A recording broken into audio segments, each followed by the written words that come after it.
అందరికీ నమస్కారం అండి. ఆంధ్రప్రదేశ్ రాష్ట్రంలో కొత్త పీఆర్సీకి సంబంధించి మరో ట్విస్ట్. 21,000 కోట్ల బకాయిల విడుదల. ఎంప్లాయీస్ పీఆర్సీ పే స్కేల్స్కి సంబంధించి కొత్త పీఆర్సీ ఇవ్వడానికి ఆర్థిక ఒత్తిడా లేదా రాజకీయ కారణమా అనేది ఈ వీడియోలో తెలుసుకుందాం. సో ముందుగా వీడియోని సపోర్ట్ చేసే వారందరూ కూడా వీడియోను లైక్ చేసి మీ తోటి ఉద్యోగ మిత్రులకు వీడియోని అయితే షేర్ చేయండి. ఛానల్ని ఫస్ట్ టైం కనుక విజిట్ చేసినట్లయితే తప్పనిసరిగా సబ్స్క్రైబ్ అయితే చేసుకుని పక్కన ఉండే బెల్ సింబల్ని యాక్టివేట్ చేసుకోండి. పీఆర్సీ ఆలస్యం వెనుక ఆర్థిక ఒత్తిడా లేదా రాజకీయ నిర్లక్ష్యమా? ఆంధ్రప్రదేశ్ రాష్ట్రంలో ప్రభుత్వ ఉద్యోగులు, ఉపాధ్యాయులు, పెన్షనర్ల సమస్యలు రోజుకి పెరిగిపోతున్నాయి. ఏపీ ఎన్జీఓ అసోసియేషన్ రాష్ట్ర అధ్యక్షుడు ఏ విద్యాసాగర్ నేతృత్వంలో రాష్ట్ర కార్యవర్గ సమావేశం జరిగింది.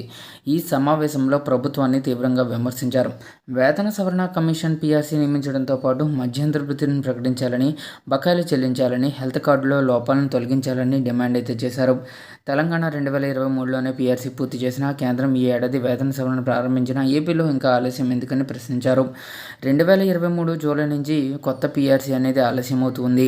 ఇది ఉద్యోగుల వేతనాలు, ఫిట్మెంట్, డిఏలను ప్రభావితం చేస్తుంది. మధ్యంతర వృత్తికి సంబంధించి ధరల పెరుగుదలకు అనుగుణంగా తక్షణం అమలు చేయాలి. దాదాపు 21,000 కోట్లు కొంత విడుదలైనా ఇంకా ఎక్కువ మిగిలి ఉందని ఆరోపణలు అయితే ఉన్నాయి.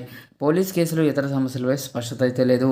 పదవి విరమణ వయసు 62 ఏళ్లకు పెంచడం, మెమో 57 ద్వారా ఓపీఎస్లోకి తీసుకురావడం, కాంట్రాక్టు ఉద్యోగుల క్రమబద్ధీకరణ, కొత్త జిల్లాల్లో 16% హెచ్ఆర్ఏ హెల్త్ కార్డుల మెరుగుదల. సో ప్రభుత్వం ఎందుకు నిర్లక్ష్యం చేసింది? ఆర్థిక వాస్తవాలు ఏమిటి? చంద్రబాబు నాయుడు గారు నేతృత్వంలో కూటమి ప్రభుత్వం 2024 అధికారం చేపట్టినప్పటి నుంచి ఉద్యోగుల సమస్యలపై సానుకూల సంకేతాలు ఇచ్చింది. కొన్ని బకాయిలను 11,496 కోట్లు 2024-25లో, మరిన్ని 2025-2026లో చెల్లించింది.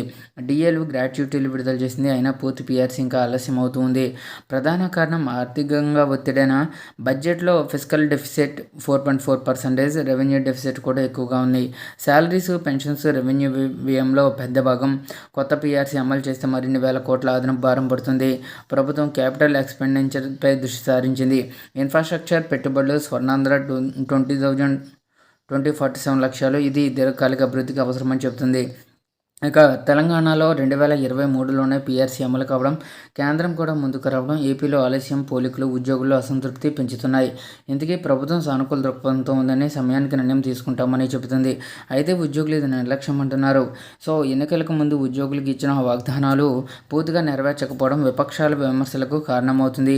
ఉద్యోగుల వెల్ఫేర్ స్కీముల అమల్లో కీలకం. వారి అసంతృప్తి ప్రభుత్వానికి రాజకీయంగా నష్టం కలిగించవచ్చు. అయినా ప్రభుత్వం కొన్ని సానుకూల చర్యలు, బకాయిల విడుదల, సమావేశాలు చేపట్టింది. పూర్తి పరిష్కారం కోసం ఆర్థిక పరిస్థితి మెరుగుపడాలి లేదా ప్రాధాన్యతలు మార్చాలి.